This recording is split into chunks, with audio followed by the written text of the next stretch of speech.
last break na natin at kukuha tayo ng maiinom sa ating locker. Nakakatawa isipin, last break na makukuha tayo ng maiinom. Marami tayong iniisip ng mga problema, mga customer natin nakakasalamuha.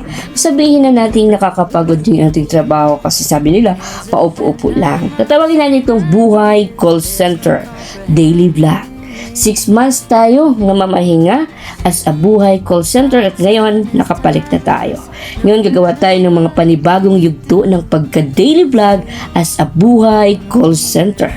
Tinatawag tayong mga bayaning puyat. Kasi iba-iba man nating schedule, may pang umaga.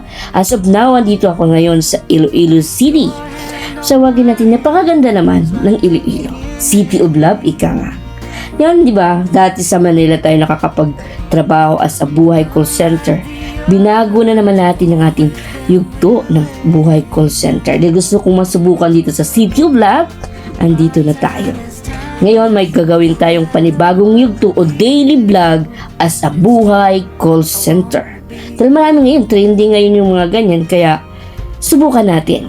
Napakaganda. At ngayon, end of shift ko na. Talagang wow na wow. Thank you. Napagpatagumpayan natin ang for today's video ngayon, Friday. Bukas na naman, panibagong yugto. Kaya stay tuned sa ating pagka-daily vlog at sa Buhay Call Center.